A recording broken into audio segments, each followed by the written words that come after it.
On the morning of November 1st, 2002, a 54-year-old man named Lonnie Turner stood inside the back room of a funeral home, carefully trimming the hair on a dead man's head. Lonnie was the owner and head mortician of the Jones Funeral Home in Navasota, Texas, which is a small town just north of Houston. Lonnie had already drained the blood from the body and filled its veins with embalming fluid. Once he wrapped up the haircut, he dressed the body and then applied makeup, before moving it into its casket for the wake that afternoon. When he was done, Lonnie headed down the hallway and up the steps to his office.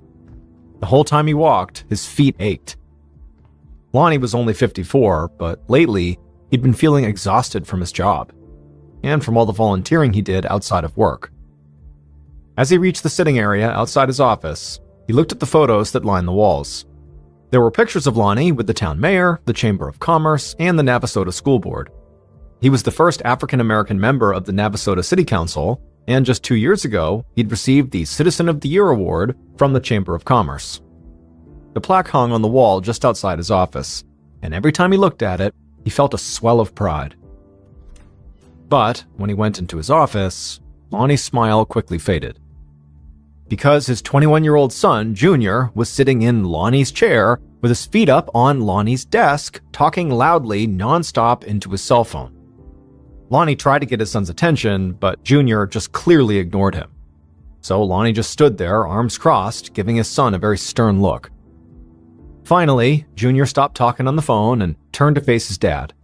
But instead of saying hello to him, he told his dad that he was about to register for the Texas Mortuary Law Exam, which he had to pass to get his mortician's license.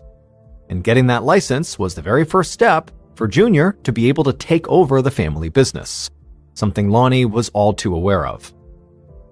Now, Lonnie knew part of Junior probably just wanted to get out of his father's shadow. It had to be hard sometimes when your father was one of the most well-known people in town, but as much as Lonnie did want to hand over the funeral business to his son, he wasn't going to do that until he felt certain that his son could actually handle it. Because currently, his son acted really immature basically all the time. And so instead of Lonnie reacting to what his son had just told him about taking this mortuary exam, Lonnie just said, "Okay, well, there's still work to be done here at the funeral home." And then before Junior could protest, he told him he had to move their latest client's coffin into the chapel for the wake, he needed to order more embalming fluid, and get the company car washed. Then Lonnie threw the car keys to his son, and after Junior grabbed him, he just stood up and stormed out of the office looking totally annoyed. But Lonnie didn't care. He was tired of his son's bad attitude and entitled behavior, and he knew he needed to be tougher on Junior. If he didn't, he felt like Junior's habit of being sort of lazy could land him in serious trouble. Just then, Lonnie heard voices coming from outside of his office. He peeked into the hallway, and he saw his son talking to another young man. It was 19-year-old James White, Lonnie's godson. James had grown up around Lonnie's family, and had always looked at Lonnie like an uncle, and at Junior like an older brother. Now, James worked part-time at the funeral home with both of them. But as Lonnie listened to this conversation that was going on, he realized his son was telling James to do several of the tasks that Lonnie had literally just assigned him. And he'd caught Junior doing this before, paying James extra to do work he wanted to avoid, and taking advantage of the fact that James looked up to him and would basically do whatever he asked. And this made Lonnie furious, because he didn't give Junior tasks just to keep him busy. They were a way of preparing him to take over this business. For Lonnie, this was just further proof that his son was not ready for serious responsibility. Lonnie sighed, but he didn't confront his son or James. He just let them do their work and then told them to leave early. Once they were gone, Lonnie spent the afternoon making preparations for upcoming funerals and speaking to grieving family members. By the time he could finally head home, he was totally exhausted. After locking up the funeral home, Lonnie drove through downtown Navasota towards a small neighborhood at the edge of town. When he pulled up in front of his big 2-story house, it was dark outside. He parked and walked around the house to the back porch. The light was on and the back door was unlocked, just like Lonnie always left it. He went inside and noticed that Junior wasn't home yet. Lonnie assumed he was out with his friends, like usual. So Lonnie just turned on the TV and made himself some dinner. He ate, watched some local news, and then spoke to a client on the phone around 9:15. They talked for a few minutes, and then after that, Lonnie headed to bed.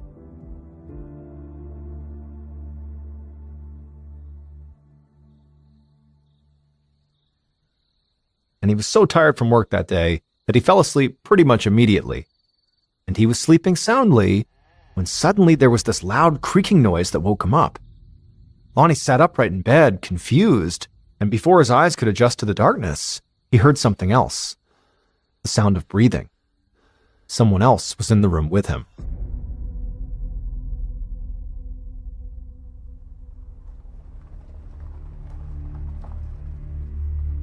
A couple hours later, just before midnight, Lonnie's son, Junior, pulled into the driveway outside the house.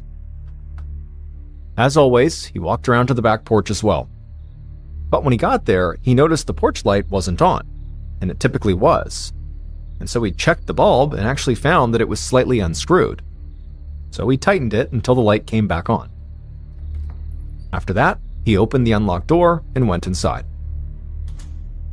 He headed upstairs to his bedroom, but on the way there, he noticed his father's bedroom door was open. Now, his dad always slept with the door shut, and it wasn't like him to be up this late. So Junior called out and asked if everything was okay, but there was no response. So Junior walked closer to the open door and peeked inside. But when he did, he saw his dad was not in bed. Instead, Lonnie was lying on the floor beside the bed, perfectly still. And on the wall above him was a huge, dark red streak of blood. Junior just stared for a moment in shock, and then immediately turned and sprinted to his bedroom. There, he lifted up his mattress, revealing a collection of handguns, and he grabbed one at random. He jammed the gun into the waistband of his pants and then fled down the stairs. Junior burst through the back door, jumped into his car, and started speeding towards the nearest police station. As he drove, he used his cell phone to call 911. When the dispatcher asked what the emergency was, Junior told them his dad had been shot and killed. When they asked if he had checked for a pulse, he admitted that he hadn't. He said he'd left in a hurry because he was scared whoever had killed his dad might still be in the house.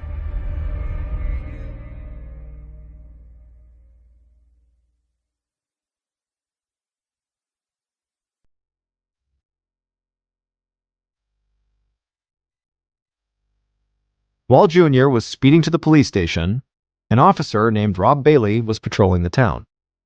It had been a quiet night, that is until his radio crackled, and dispatch told him that a deadly shooting had just been reported at an address on the edge of town, and the shooter might still be inside the building. And Officer Bailey immediately recognized the address, because, like most officers on the Navasota police force, he knew Lonnie and the entire Turner family personally. And so he sped to Lonnie's house, praying that his friend was okay. When he got there, he parked and headed straight to the backyard, because he knew Lonnie always went in through his back door. But while he was rounding the house, he saw something that made him stop in his tracks. The lights were on downstairs, and he could see someone moving around inside. Now, part of Officer Bailey hoped that this shadowy figure was Lonnie himself, and that despite the report of a deadly shooting here, that Lonnie was somehow okay. But he knew that wasn't likely.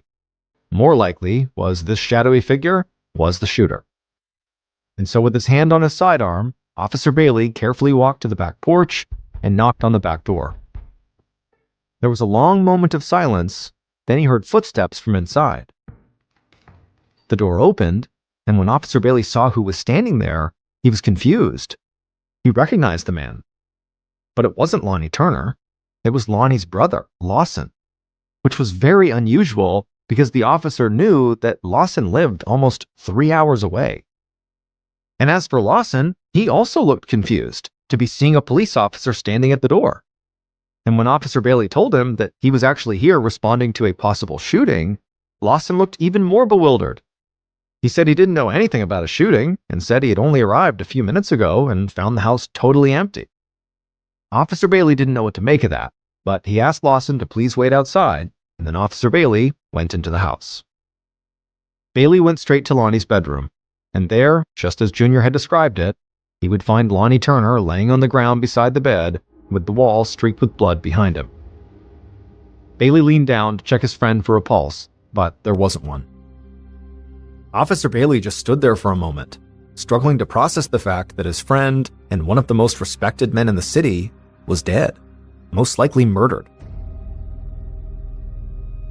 A moment later, Officer Bailey collected himself and radioed for backup.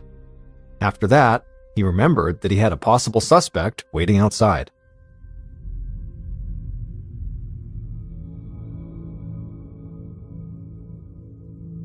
Officer Bailey rushed downstairs and out into the backyard. Lawson seemed eager for news about whatever was going on, but Officer Bailey wasn't sure how much he should say. He was a patrol officer, not a homicide investigator, so he was kind of out of his depth. But he still felt like he had to do something. So he asked Lawson what he was doing at his brother's house.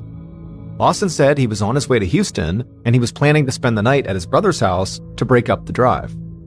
He said he'd gotten to the house just a few minutes before Officer Bailey did, and when he'd gone inside, he'd called out for Lonnie, but no one had answered. He'd even looked in Lonnie's bedroom and didn't see him, so he figured Lonnie was out dealing with some funeral home business and would be back soon. And listening to this, Officer Bailey literally couldn't believe what Lawson was saying. The walls in Lonnie's bedroom were literally covered in blood, and his brother's body was literally laying on the floor in front of him. It didn't make sense that Lawson could have looked inside that room and not noticed those things. So even though Officer Bailey was not a detective and was not in charge of this case, he wanted to see how Lawson would react to the news of his brother's death. So he just came right out and told him. And when he did, Lawson looked shocked and then totally devastated, and then he broke down sobbing. Officer Bailey watched him, trying to judge if his tears were genuine, but he couldn't tell. But just then, Officer Bailey looked up and saw headlights approaching the house. Detective Travis Higginbotham parked in Lonnie's driveway. Higginbotham worked for the district attorney's office and had been appointed as the lead investigator on this case. He already knew that the murder of a local celebrity would garner plenty of attention, and also the fact that the Texas Rangers, who were the state police, had been called in to help on this case only made it more high profile. And so for Detective Higginbotham, he knew this case could either make his career or break it. Higginbotham got out of his car and met up with Officer Bailey in the backyard, and he was surprised to see another man was sitting outside and crying.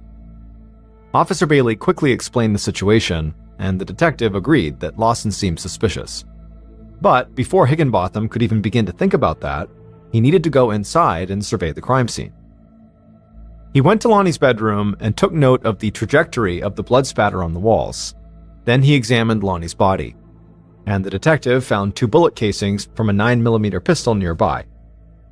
Given the location of the wounds and the fact that there was no gun anywhere in the room, it was fairly obvious this couldn't be a suicide. So Detective Higginbotham started looking around for clues about a possible motive for murder. Nothing in Lonnie's bedroom, or the rest of the house for that matter, had been disturbed.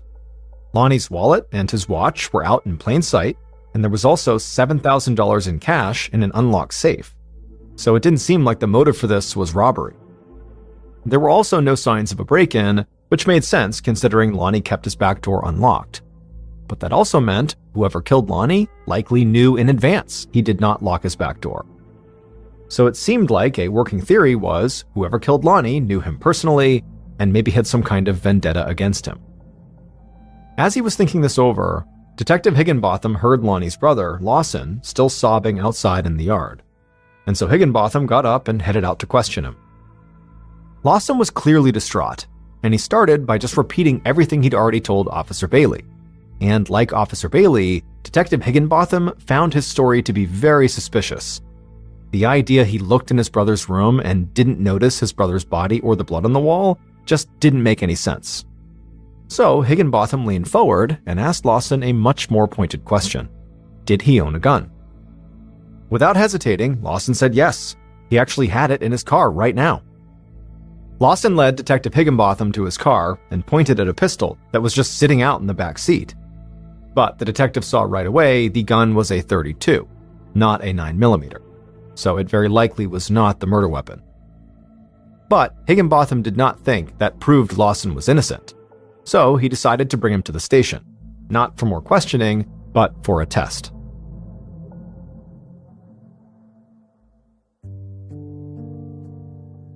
Once they were at the police station, Higginbotham had Lawson's hands swabbed for gunshot residue. The idea was to see if he had fired a gun recently, like that evening. But the results came back negative. Lawson did not have gunshot residue on his hands. However, that didn't totally rule out the possibility that he had fired a gun that evening, because Lawson could have fired a gun with gloves on, or he could have just vigorously washed his hands afterwards. And so because Detective Higginbotham didn't have any other evidence against Lawson, he had to let him go for now. But the detective was not totally disappointed, because he had another person of interest waiting for him right down the hall. In a nearby interview room, a Texas Ranger was already questioning Lonnie's son, Junior. Detective Higginbotham joined their session and began observing Junior's behavior. Unlike Lawson, who'd been devastated by his brother's death, Junior seemed strangely calm. And his story also seemed very suspicious. According to Junior, when he'd seen the blood on his dad's wall, he had immediately assumed that his dad was shot and killed, even though he didn't hear gunshots or see shell casings, and he didn't check to see if his dad still had a pulse. Junior claimed this was all just gut instinct, but Detective Higginbotham thought it sounded more like Junior already knew what had happened before he'd ever stepped foot into his father's room. But again, Junior swore that was not true. He said he'd been terrified that whoever had shot his dad was still in the house, so he grabbed one of his own guns to protect himself, and then to prove his story, Junior pulled a handgun from his belt and placed it on the table. Higginbotham was stunned. Civilians were not supposed to be allowed to bring weapons into police stations. The detective didn't even know how Junior managed to get the gun inside. But regardless, Junior having a gun during his interview definitely did not make him look any less guilty. However, when Detective Higginbotham took a closer look at the weapon, he saw it was not a 9mm. But still, if Junior owned an arsenal of handguns, the detective figured there could be a 9mm in there somewhere. So, just to be safe, Detective Higginbotham also had Junior's hands swabbed for gunshot residue. And this time, the test came back positive, which would typically mean that Junior fired a weapon that night. But once again, the results were inconclusive, because in theory, Junior could have gotten that residue on his hands simply by handling the pistol he brought into the station. Higginbotham was weighing this possibility when he got a call from the team of investigators who were still collecting evidence at the crime scene. They'd just found the cache of guns under Junior's mattress, and one of them was a 9mm pistol. Now, it would have to be tested against the shell casings found at the crime scene, which would take time, but it could be the murder weapon. And when Higginbotham confronted Junior about this, Junior's response shocked the detective, because Junior claimed that that specific 9mm gun had actually disappeared from his collection several weeks ago. He had no idea how it had gotten back under his mattress. To the detective, this excuse sounded ridiculous, but he asked Junior if, when the gun went missing, did you report it missing? And Junior said no. At this point, Junior's story seemed to be getting flimsier and flimsier. But one thing prevented Detective Higginbotham from arresting him on the spot. Junior claimed to have an alibi. He said he had spent most of the night hanging out with his girlfriend. They ate at a restaurant, then headed to her place for a few hours, and then on his way home after the date, he stopped at a car wash. Higginbotham wrote down Junior's girlfriend's name as well as the name of the car wash so he could look into the alibi later. In the meantime, he let Junior go, but promised they would speak again soon. The next morning, Detective Higginbotham made several calls to verify Junior's alibi, and pretty much everything Junior had said checked out. He'd definitely been to his girlfriend's house and the car wash, but there were still small gaps in his schedule where he theoretically could have had time to go home and kill his dad. The detective sighed. Junior and Lawson both had such unbelievable stories. He was sure one of them was lying, but he just couldn't tell which one. Just then, the phone on Detective Higginbotham's desk rang. It was the district attorney, and he had big news. A police officer who'd been cataloging evidence at Lonnie's house had gone on a smoke break, and when he did, he found a pair of gloves and a makeshift mask lying in a creek just 25 yards from Lonnie's front door. Detective Higginbotham's eyes went wide. He knew that if Lonnie's killer had worn that mask, it would probably still carry trace amounts of their saliva, which would contain their DNA. Testing the mask for DNA would take time, but it could potentially solve the case. Higginbotham ended the call feeling much more optimistic about the case. He arranged for DNA samples to be collected from Junior and Lawson so he could compare them to the mask. But almost as soon as the detective did that, he received another phone call. And this one sent him in a totally different direction.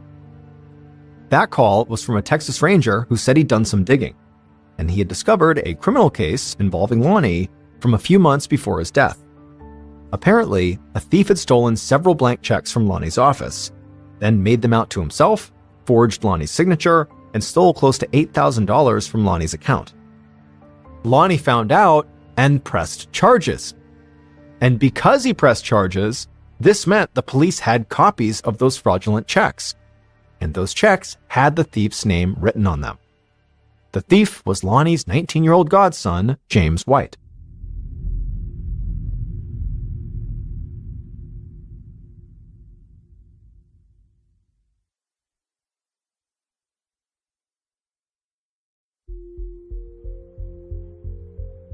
After speaking to the Texas Ranger, Higginbotham asked around and learned that James White worked part-time at the funeral home.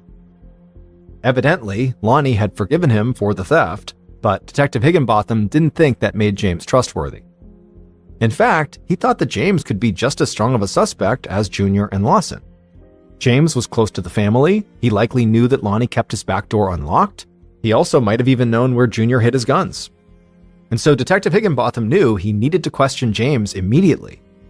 So he made some calls, and before long, he managed to track James down. James seemed very upset about the death of his godfather, but he was very cooperative and answered all of the detective's questions. And he admitted to forging the checks, but vehemently denied any involvement in Lonnie's death. And like Junior, he had an alibi for the night of the murder.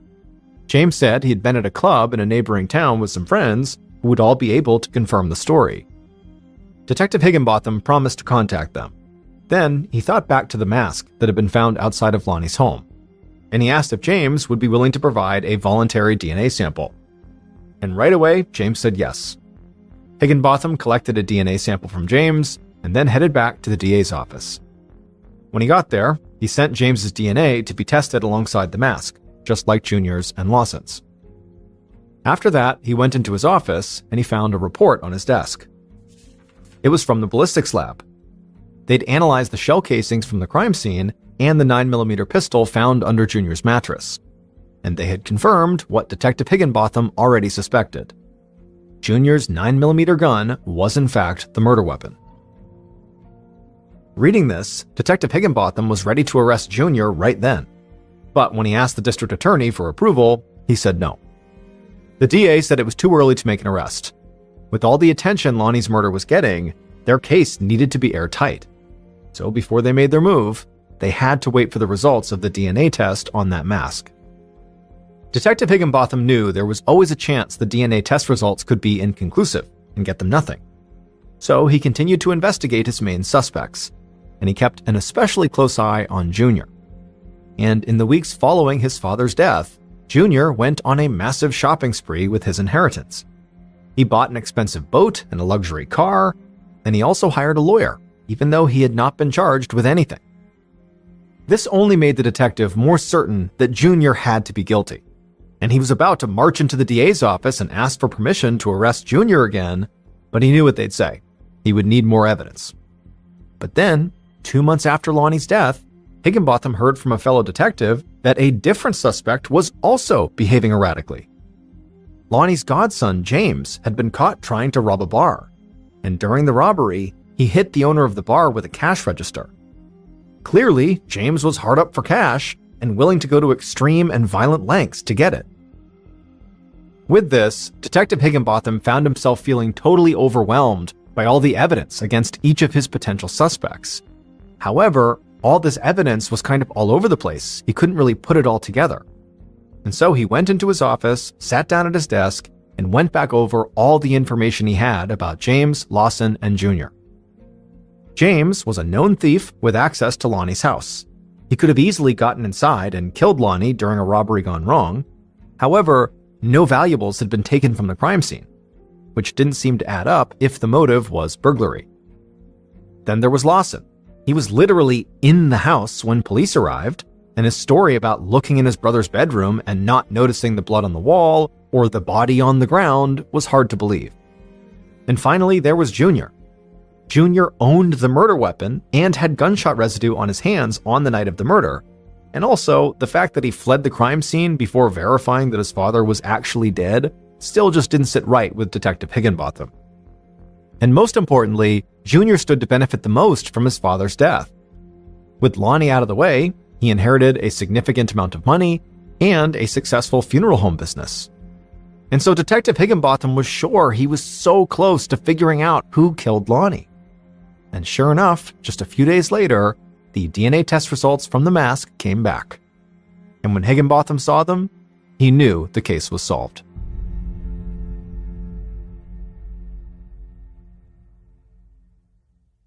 Based on the evidence collected at the crime scene and interviews conducted throughout the investigation, here is a reconstruction of what police believe happened to Lonnie Turner on the evening of November 1st, 2002.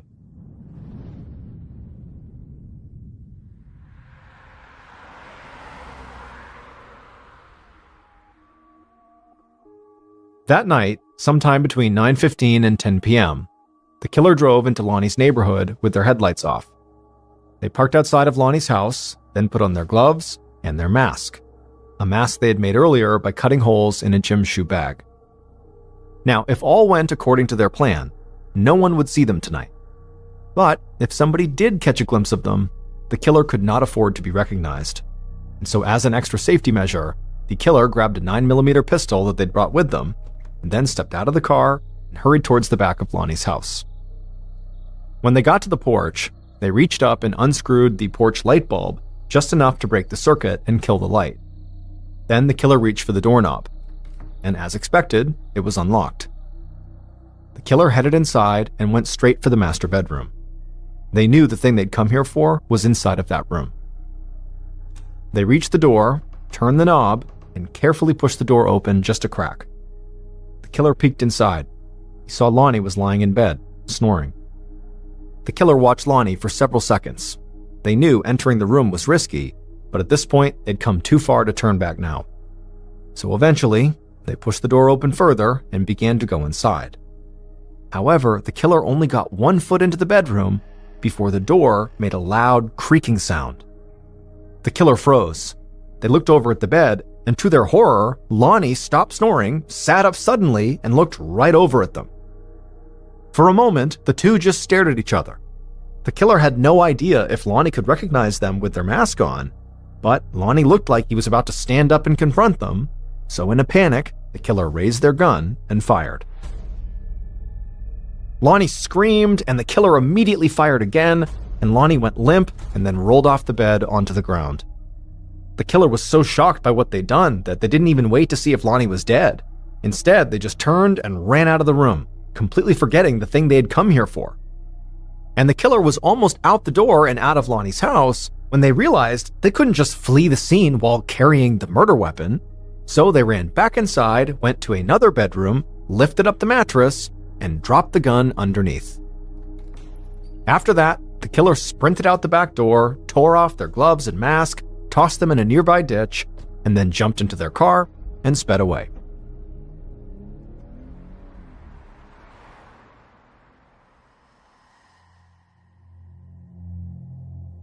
In their panic, the killer never considered the fact that they had been breathing through that mask the entire time they were in the house. So they didn't realize that that mask was full of their DNA. And so if investigators got the mask, it would lead them directly to the killer. When Detective Higginbotham saw the DNA test results, he knew the killer was not Lonnie's son, Junior, who owned the murder weapon, and it wasn't Lonnie's brother, Lawson, who was in the house when police showed up. Instead, the killer was James White, Lonnie Turner's 19-year-old godson. James was desperate for money and willing to do just about anything to get it. And he'd been to Lonnie's house countless times, so he knew Lonnie kept the back door unlocked, and he kept a safe full of cash in the master bedroom. He also knew where Junior kept his gun collection. So James planned a robbery. He bought a pair of gloves and made that makeshift mask, and then 2 weeks before the murder, he stole the 9mm pistol from under Junior's mattress. not because he wanted to kill Lonnie, but just in case anything went wrong. Finally, on the evening of November 1st, James put his plan into action. But when the bedroom door creaked and it woke Lonnie up, James knew he was caught. So he shot Lonnie in a panic and then ran away without even taking any money, even though Lonnie's safe, which contained $7,000 in cash, was sitting unlocked not far away. Which means James killed his godfather for nothing. James was arrested and quickly confessed to pulling the trigger. He also admitted that he'd convinced his friends to lie about his alibi. However, James insisted that the crime was not actually his idea. He claimed Lonnie's son, Junior, had literally forced him to commit the murder at gunpoint because Junior wanted his inheritance. However, there was no evidence suggesting that actually happened. Ultimately, James White would make a plea deal and received a 20-year sentence. 24-year-old Gina Allen and her brand new boyfriend, 28-year-old Brandon Day, could not believe their luck. For the past 48 hours, they had been stranded in the rugged wilderness of the San Jacinto mountain range in California when they looked down into this ravine and they saw a campsite. There was a tarp that had been strung up between two trees. And so they ran over to it, hoping that the owner of this campsite would be in there and they could help them get out of these mountains. But when they got to the campsite, there wasn't anyone there. But from the looks of it, it looked like someone had been living in this site fairly recently. Underneath this makeshift roof from this tarp was a sleeping pad, there was a warm sweater, there was shoes, there was a disposable razor, some kitchen utensils, and there was a yellow backpack. Without any hesitation, Brandon and Gina, who were totally famished and they're exhausted and they're desperate, they just start rifling through the different things in camp, hoping to find some things that will help save their life, like a cell phone or a radio, or even just a lighter or some matches or some food. And so Brandon focused on all the items that are just kind of laying out under the tarp, and Gina focused on the contents of the yellow backpack. And so Gina, she opens up this backpack and she starts pulling out all these maps that are inside. And she notices on the margins of these maps, in the white space, there is handwriting, and it's done in pen, and it looks like it's been written fairly recently. Now, at first, she didn't read any of the notes that were on these margins. She was just kind of pulling them out and stacking them on the ground next to her and continuing to rummage through this bag. But at some point, out of the corner of her eye, she noticed on the top map that was sitting on the ground next to her, there was a particular note at the top of the page that as soon as she saw it, she stopped what she was doing, she turned and looked at it. She couldn't believe what she was seeing, and in fact, she didn't want to get her hopes up, but she slowly reached over, she picked the map up, and she put it right in front of her face, and as soon as she was reading it, she just started laughing. She was so happy, she was so relieved, she yelled to Brandon to come over and look at this. And so Brandon stopped what he was doing, he turned around, and he bent down, and he looked exactly where she was looking, and when he read what she had read, he started laughing too. They were saved. There, at the top of this map, there was a note that was dated the same date as the day they were there, May 8th. And so they knew whoever had written this had written it at least in the last couple of hours because it was May 8th. And so they had to be around here somewhere. And so Gina and Brandon, they stand up and they start yelling out for the owner of this camp to please come out and help them. But in their excitement, Brandon and Gina had overlooked a critical detail in this note. And it would turn out that critical detail would change their lives and the life of the man who owned this camp forever. Before Brandon and Gina ever began their doomed hike into the San Jacinto mountain range, another man, one which neither of them knew, was gearing up for a hike of his own that would take him through the San Jacinto mountain range. His name was John Donovan, and on April 19th, 2005, which was the day he would begin this journey, he was 59 years old. John had absolutely no family. He was born an only child, and by the time he was 10 years old, he had been orphaned and basically had to raise himself from that point onward. By the time John was in his 20s, he had moved to Virginia, where he had taken a job as a social worker. And despite making a fairly decent salary, he refused to spend any more money than he absolutely had to. It was a habit he had developed as an orphan child trying to make ends meet with virtually no money whatsoever, and as an adult, that habit just never left him. So as a result, for his entire life, all the way up until he left for that hike in 2005, he never had anything nice. He basically wore the exact same outfit virtually every single day. He never owned a car, he never owned a phone, he never owned a computer, and when it came to where he chose to live, he would always live in the most absurdly cheap dwellings possible, which included at one point living in a partially burned down, abandoned savings bank with no heat. John was a proud Irish Catholic, he drank lots of whiskey, he swore like a sailor, and he had no problem speaking his mind no matter who he was talking to. While he was a lovely person once you got to meet him, his unorthodox lifestyle and his at times gruff exterior made it pretty difficult for him to make friends for most of his life. But when he was in his 40s, he wanted to lose some weight, and so he decided to join a hiking club. And to his surprise, the other members of this hiking club adored him. They thought he was hysterical, and he made being out on the trail so much more fun and enjoyable. And before long, all these members of this club became John's family that he never had. And so John would go on every single trip this hiking club went on, no matter what. That was the most important thing to him in his life. When it came to hiking, though, John was a bit of an anomaly. Even though he would hike sometimes over 4,000 miles in any given year, he would still routinely get lost on trails he had been on dozens and dozens of times. But despite being totally self-aware of this fatal flaw in his hiking abilities, John rarely did anything to compensate for it. For example, he didn't bring with him on most hikes a compass, which would be the first thing you would think to bring with you to stay oriented. Also, because he refused to buy a phone, he didn't have that to aid him either if he ever got lost. In fact, John rarely brought much of anything on any hike he went on, because John is what you would call a ultralight backpacker, which basically meant you would only pack the absolute bare essentials, and in John's case, sometimes less than the absolute bare essentials. And despite his friends trying repeatedly to get him to pack more equipment so he was more prepared, he would always say no, he knows what he's doing and everything is good. And the truth is, John always did manage to get from point A to point B on all of his hikes, some of which included extremely difficult hikes, like the time he hiked the 500-mile-long Colorado Trail, or the time he hiked the 2,175-mile-long Appalachian Trail. Now, John would tell you that was all skill, but his friends would say John was extremely lucky. He would get lost, and then at the last second he would find the trail again, or he would lose some piece of critical equipment, and then just someone on the trail would happen to walk by that had an extra set of whatever it was that John needed. And then one time when John was in Poland on a hike, he slipped on this icy embankment where earlier that day, 2 other hikers had slipped and fallen to their deaths. And John has now slipped on this same embankment. He's careening down the sides. He's flailing. He can't stop himself. And then the drawstring on his pants gets caught up in a tree, and that arrests his fall and it saves his life. And so from that point on, John would only wear those pants when he went hiking, and he called them his lucky pants.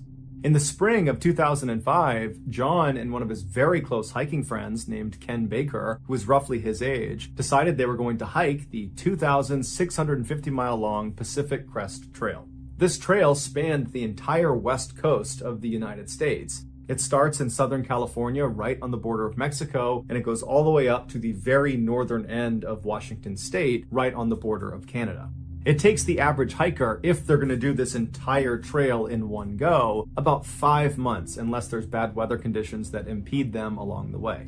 John had been excitedly planning this epically long hike for the better part of the last year. He'd actually typed out 6 pages on his typewriter of this itinerary that planned out every single detail of this hike, down to how many ounces of coffee he would need at every stop along the way. John was especially excited about this particular hike because it was going to be the very first hike he would be doing after his retirement from being a social worker. And apparently John had huge plans for his retirement. He wanted to travel all over the United States. He wanted to go to Australia, to China, to Russia. He basically wanted to hike at least 6 months a year, every single year, until he was too old or too weak to continue to do so. But just a couple of days before John and Ken were supposed to fly out to California to begin the Pacific Crest Trail, Ken told John that he thought they should actually postpone the start of this trip by about 3 weeks. He said Southern California had experienced their snowiest winter in decades, and so it would make sense to wait a little bit of extra time to make sure all the snow had melted and that they didn't get caught in any sort of late snowstorm. Now, John was totally not having this. He had spent so much time thinking about this trip. He was so excited about it that he just couldn't wait any longer. And so he told Ken, "I'm sorry, I'm going on the current timeline, whether I go alone or not." And so on April 19th, 2005, John made his way to his office where he was a social worker. His coworkers threw him a very small retirement party, and he literally left the office, went straight to the airport, and he flew to Southern California all alone. When he got there, he took a chance and reached out to one of his other hiking friends, a 48-year-old tool salesman named Lynn Paget, and asked him, hey, I know you live in the area. Would you be interested in coming on at least part of the Pacific Crest Trail with me? I'm going to start here in the next couple of days. And John was extremely excited when Lynn said, "You know what? Sure, I'd love to come along with you." And the two of them made their way over to Campo, California, which is right on the border of Mexico, and they began their hike along the Pacific Crest Trail. But after going only about 100 miles, Lynn's feet started swelling so badly that he could not go any farther. And so from that point onward, John would be alone.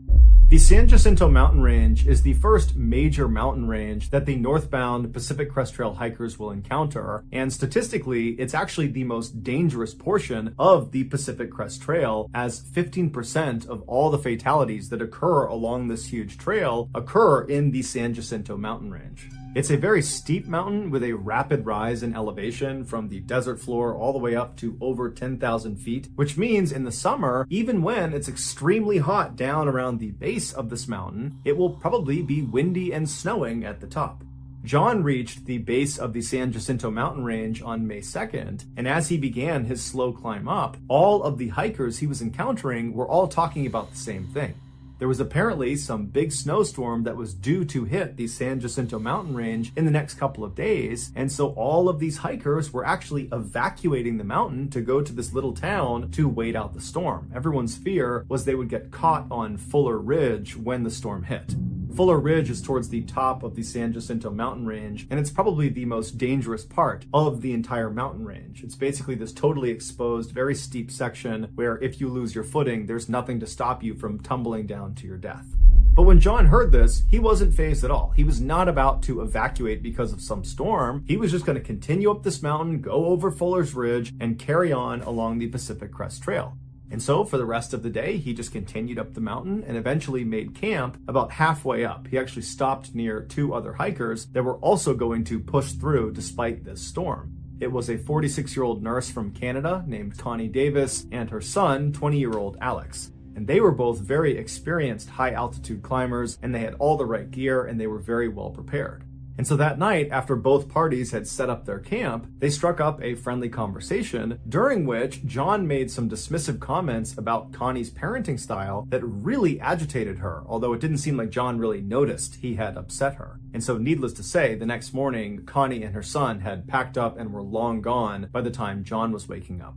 So John just got up, he looked at the sky, it was still clear, although he did see some gray clouds rolling in, so he could sense that yes, a storm really is on the way, but he decided he was still just going to continue on towards Fuller Ridge.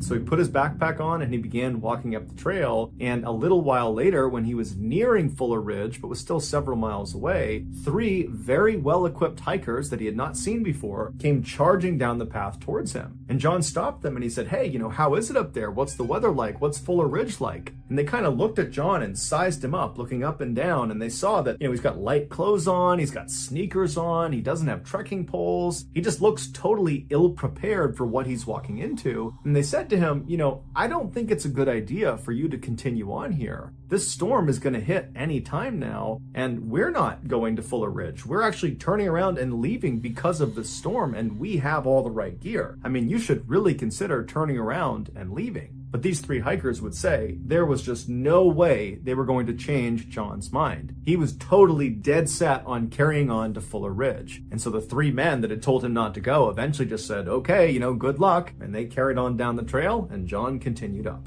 But despite John's earlier confidence in his plan to go to Fuller Ridge and continue through San Jacinto Mountains, when the snow actually started to fall sometime in the mid-afternoon, John started to have doubts about his plans. There was already a lot of snow on the ground where he was from previous snowstorms, and that was making it hard to see the trail as it was. And now with all this additional snow starting to dump down, he was worried it was going to totally cover up the trail and he would lose it. And since he knew he kind of had a penchant for getting lost on trails, this was a real concern. But he was still very stubborn, and so despite these second thoughts, he just continued on along. And so after a while, he got to within maybe 1 or 2 miles of Fuller Ridge when he spotted up ahead of him 2 other hikers that seemed to be going in that direction. And so he ran up to them and he yelled for them to stop. And at this point, the snow is really starting to come down and the trail is completely wiped out and he can barely see in front of him. And these 2 hikers, they stop. And so he runs up to them, and when he gets up close, he can see it's actually Connie Davis and her son Alex from the night before.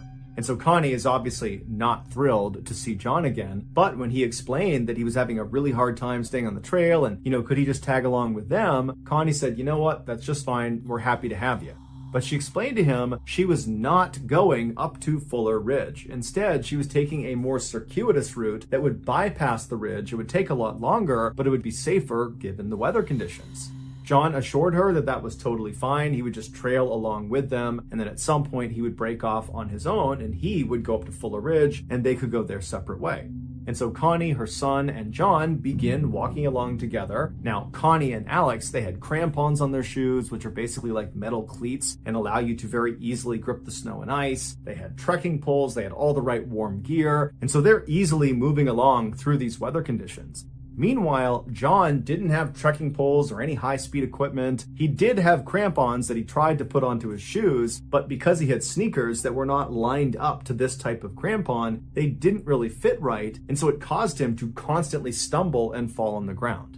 And so that's how it went for a while until Connie and Alex reached this critical point. It was at this creek where they needed to go down and around, which would take them away from Fuller Ridge. And if John was going to continue, like he said he would, up to Fuller Ridge, that would be the point where he would break off from them and go up the mountain towards this ridge. And so Connie and Alex wait at the stream. They're turned around and they're looking back down the trail at John, who's fallen way behind at this point. And as they're looking at him, they're thinking, this is going to take a long time for him to finally catch up to us. And so Connie, who really wasn't all that keen in hanging around John that much longer anyways, she figured, you know what, John has made his intentions completely clear. He said he is going up to Fuller Ridge. He is an adult. He is healthy. He can do whatever he wants. And so she yelled and waved to John and signaled that she and her son were going to go down this creek and this way to Fuller Ridge, so best of luck to you. And then Connie and Alex disappeared around the corner.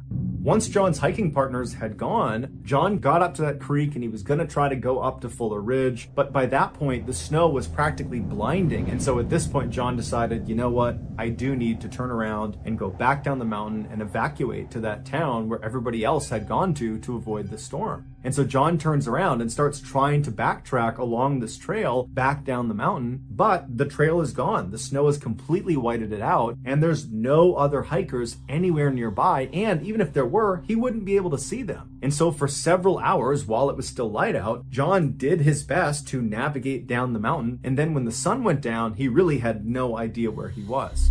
And so instead of trying to stay on this trail that at this point he really didn't think he was on, he looked out away from the mountain, and way down below, he saw this big bright cluster of lights. Even through the falling snow, he could clearly see those were lights of a city. And so he decided he would use that as kind of like his North Star, and he would just continuously walk downhill towards those lights. And so for several hours, he just began walking towards these lights, narrowly avoiding huge drop-offs and climbing over boulders and avoiding trees and animals. And finally, he got to this very critical point in his journey down to these lights.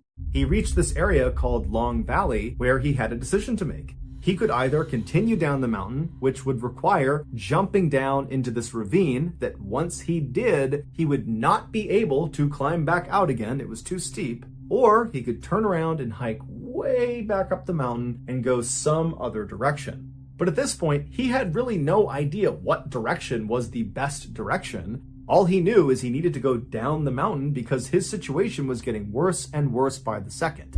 If he didn't find shelter soon, he might get hypothermia and just die out here. And so he decided he would jump down into this ravine. And so he laid on his stomach, he lowered himself down over the edge, and he dropped down into the valley below. Once he stood up, he just continued walking down the mountain, and at some point he spotted a stream that he began to follow along. And as he followed this ravine, which was taking him straight down the mountain, he noticed the ravine walls, these huge walls on either side of him, seemed to get closer and closer to him, like this ravine was kind of coming to a point.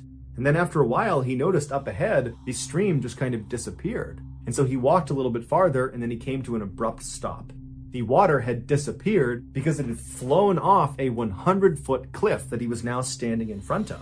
He had come to the edge of this huge waterfall, and there was absolutely no way to lower himself down over it. It was an absolute fall to the death if he attempted to go down this waterfall. And so he looked to his left and he looked to his right, and these huge canyon walls that had followed him all the way to this edge from when he dropped down, they were sheer cliffs. There was no way to climb those. And his initial drop into this ravine was unclimbable. He knew that going in. And so he was boxed in. He was trapped. And he likely knew that it would be at least a week or more before anybody figured out that he was even missing. And so totally disheartened, John left the edge of this cliff, this waterfall, and walked back up to a relatively flat area farther up the ravine, and he began to set up camp. He pulled out his green tarp, he put some line between two trees, he made a makeshift roof, he laid out his bed mat underneath, and then he climbed underneath the tarp and he settled in for a long night. The next morning, when the sun came up, John attempted to make a fire, but none of the wood he was finding was dry enough, so all of his fires just kind of smoldered but didn't really catch. He had a mirror, a signal mirror, and he was prepared to flag down any aircraft that flew overhead, but no aircraft did, so he didn't flag anyone down. And so by the end of that night, he was back under his tarp, having made no progress, settling in for another freezing cold, sleepless night. The next morning, when the sun finally came up again, John was totally disheartened, and he decided to start jotting notes down on the margins of his map, which was the only place he had space to write. He figured he would keep a sort of diary. That way, if he didn't get out of here, someone would figure out what happened to him. And so his first entry was that day, May 5th, and he wrote that his friend Ken was right. He should have postponed this trip by 3 weeks and avoided the bad weather. Ken was the smart one. And also in this May 5th entry, he took an inventory of his food supply. He said he only had 12 cheese crackers left. And then on May 8th, John wrote a note that said, took a fall, too weak to climb out of canyon, down is a gorge, no way out. This was the message that Gina and Brandon discovered when they stumbled on this campsite. But the significance of this note was not literally what he wrote, but rather when he wrote it. On May 6th, Brandon Day and his girlfriend, Gina Allen, were in Palm Springs for a business convention. Brandon was a financial advisor, and so he was out here for business, and Gina was his guest, so she was really just vacationing. And so towards the end of the convention, when Brandon had some free time, he and Gina decided to leave the hotel and go on a hike somewhere. And so they actually linked up with a tour group that was leaving the hotel, that was heading over to this tram station, where they were going to take a tram car all the way up to the top of the San Jacinto mountain range. A tram car is basically like a ski lift, except once you ride it to the top of the mountain, you don't do any skiing, you just do sightseeing. And so Brandon and Gina, they get to this tram car, they hop inside, they get to the top, and it's totally amazing, beautiful view, there's snow at the top, and they're told they have about 20 or 30 minutes before their group is going to take the tram car back down again. And so Brandon and Gina decide to kind of venture off away from the main group and have some alone time before they leave again. And as they kind of venture off, they start to hear what sounds like a waterfall. And so the two of them are kind of looking around, asking if they can see it or if they know where it is, and they don't.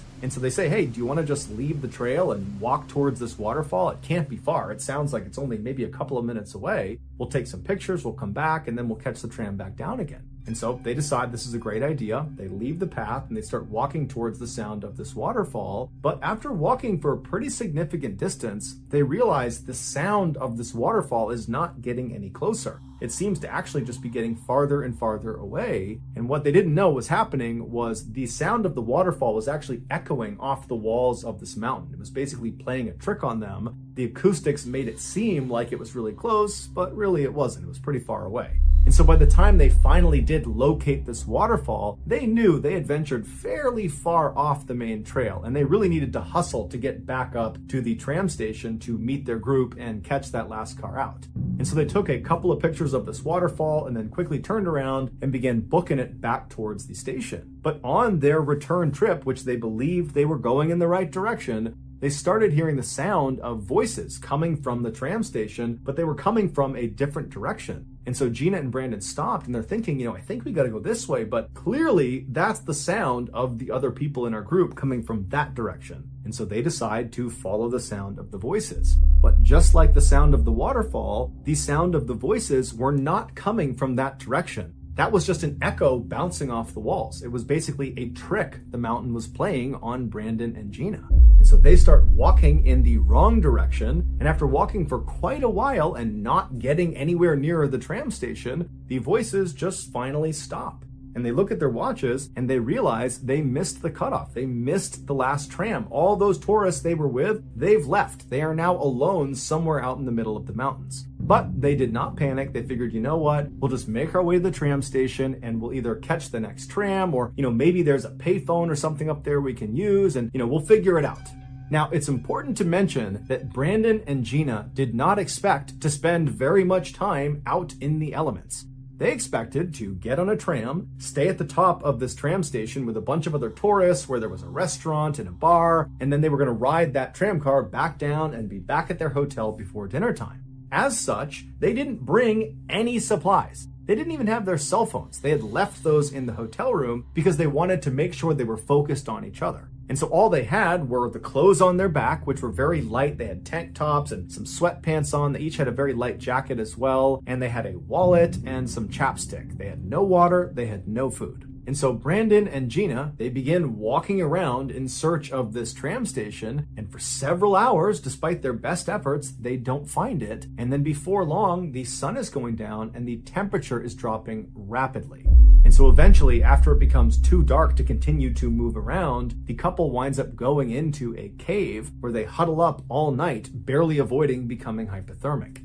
The next day, when the sun comes up, they haven't slept at all, they climb out of their cave, and they continue walking around the mountain in hopes they find this tram station. But eventually, they get to one of the higher points of the area they were in, and they have a pretty good vantage point around them, and when they start looking out, they don't see the tram station, they don't see anything but wilderness in all directions. And so they decided their best bet was just to walk straight down the mountain and try to just walk off the mountain. And they figured as they began walking down the mountain that the tour guide had probably recognized they were short 2 people the day before. And so certainly a search had been launched and there were people looking for them, and probably they would be found long before they ever had to actually walk off this mountain. But little did they know, their tour guide that had brought them onto the tram and then brought that group down, they had recognized they were short 2 people, but they assumed those 2 people must have just taken an earlier tram, and so nothing was reported. Nobody was looking for them. And so all day, Brandon and Gina made their way down this very steep mountain, falling half the time, smashing into rocks and trees, and getting cut up on manzanita bushes. It was just this awful experience, and by the time the sun was going down, they had no sense of how close they were to the bottom. They didn't have a good viewpoint. They were just kind of trapped inside of the wilderness. So once again, they huddled up for the entire night. This time they didn't have a cave to protect them from the wind. And so it was just another absolutely miserable night. And so finally the sun comes up on the 3rd day, and Brandon and Gina, they're up and they are moving straight down this hill. They want to get out of there as soon as they can. And after smashing into more boulders and more trees and getting more banged up, they finally arrive at the same drop off down into a ravine in Long Valley that John had gotten to. And so they're standing over this ravine debating whether they should make the leap and jump down into this ravine, even though it means they can't climb out again.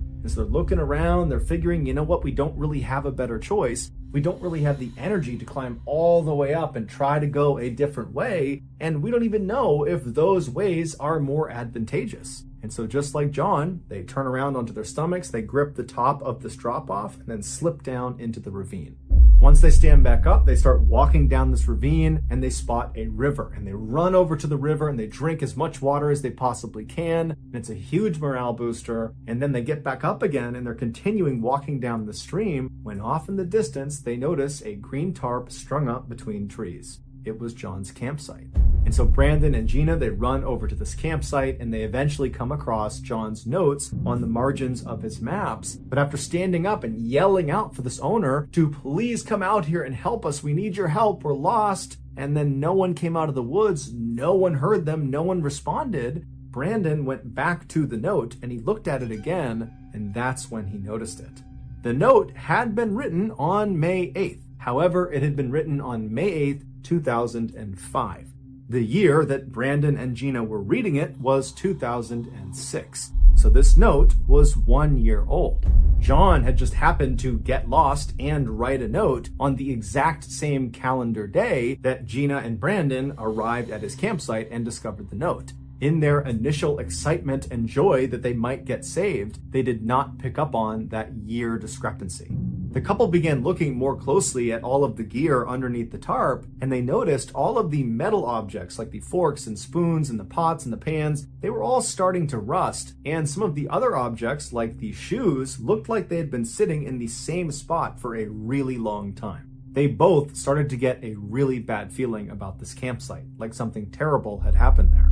Gina emptied the yellow backpack's contents onto the ground, and that's when they found a wallet. They opened it up and they pulled out an ID card, and it was John Donovan's ID card. So now they knew who had written the note and who owned this camp.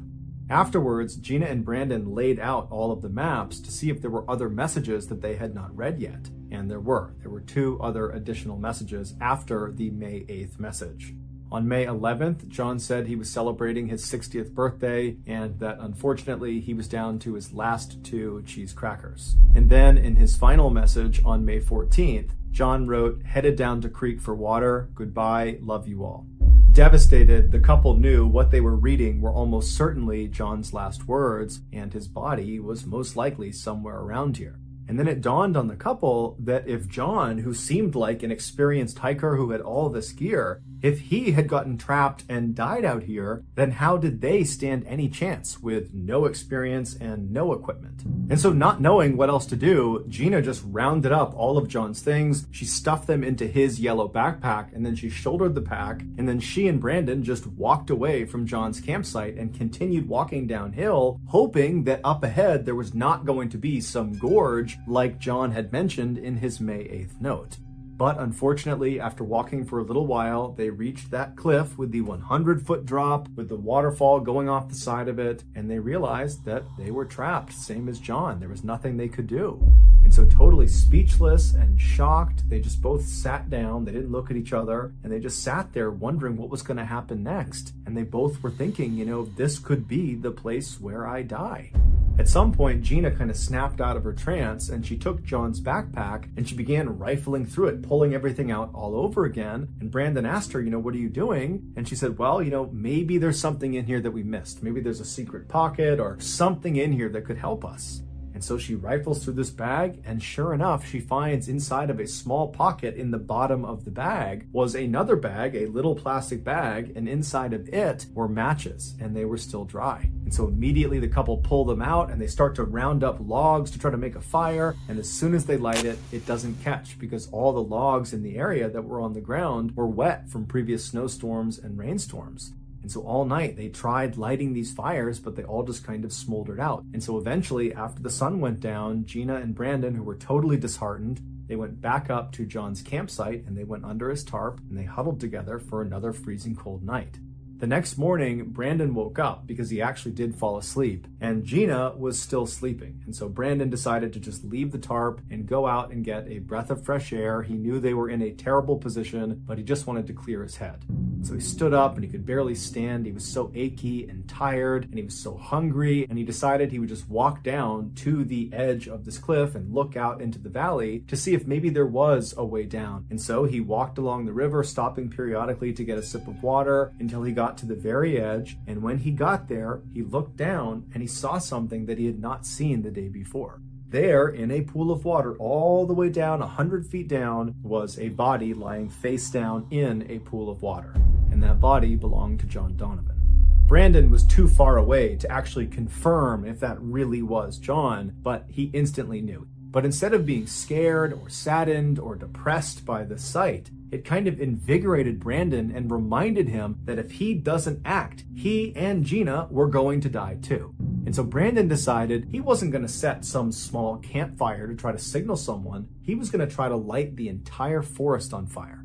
And so he walked back up to the campsite and he got the matches out from the backpack, and then he walked into the forest a ways that was right near the river and near their campsite, and he found this tree that was obviously dead. And he walked around gathering as much dry wood as he could, and he propped it up against this dead tree, and then he put as much kindling as he possibly could into this hole in the trunk of this dead tree.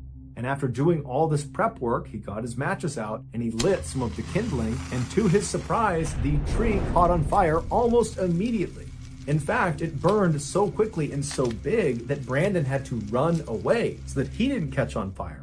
And before long, all these trees are catching on fire, and he had to run all the way back to the campsite and wake Gina up. So he grabs Gina, they get up, and they run all the way over to the edge of the waterfall, and they turn, and they're just watching half an acre just completely erupt in flames. And all this black smoke is billowing up into the sky. And then about an hour later, after the fire had eventually just kind of died out on its own, Gina and Brandon heard the distant rumblings of a helicopter.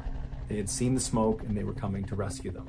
Gina and Brandon would be airlifted out of the ravine and would make full recoveries. John Donovan's body would be recovered 3 weeks later. His cause of death could not be determined. Some say that final note he left on May 14th, where he said he was going down to the creek to get water and then said goodbye, I love you all, that was sort of a suicide note, that he actually threw himself off that cliff to end his suffering. Others say he just walked down to the edge of this waterfall and was trying to get a drink of water from the creek when he slipped and then fell over the edge to his death. But we'll never know for sure. What we do know for sure is that in 2005, when John Donovan was still alive and missing, had he been rescued, he would have left the valley with all of his supplies, including those matches, which would have meant in 2006, when Brandon and Gina found themselves in that ravine, there wouldn't have been a way to start that fire, and so they would have died. In fact, the helicopter pilot that did come up and rescue Brandon and Gina, he would say there was nobody planning to search that area. This was not an area they believed Brandon and Gina would be.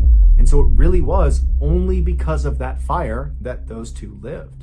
As such, the couple said they owe their lives entirely to John Donovan and his unbelievable sacrifice. On July 11th, 2006, a funeral was held for John in Virginia. 80 people showed up for it. Most of them were his hiking friends from his club. After the service was over, they all kind of poured out onto the cemetery lawn around John's gravesite. And as the bagpipes played Amazing Grace, Lynn Paget, the man who had done the first 100 miles of the Pacific Crest Trail with John before his feet swelled up and he had to leave, he walked around the crowd handing out red Solo cups filled with a tiny bit of John's favorite whiskey. And then after making sure all of the adults had their drinks, Lynn went to the head of his very good friend's grave and he delivered a beautiful eulogy. In it, he tells the crowd that he thinks of John all the time, he misses him terribly, and at night he has the same dream. He's walking down this trail next to a stream, and then the stream bends off to the side, and as soon as he walks around the bend, he sees this green tarp. And he knows it's going to be John, and so he yells, "Hey comrade, hey comrade." And as he's walking over to the tarp, he realizes John isn't there. All it is a tarp, a pack, and some shoes on a rock. As for Brandon and Gina, they did stay a couple after the ordeal, but they would ultimately break up 2 years later. Thank you for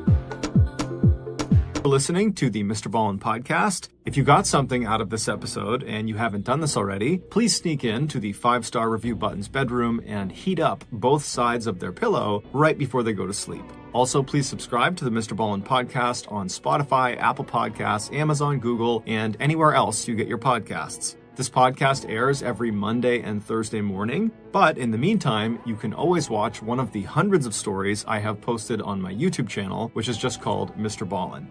If you want to get in touch with me, please follow me on any major social media platform and then send me a direct message. My username is just @MrBallen, and I really do read the majority of my DMs. Lastly, we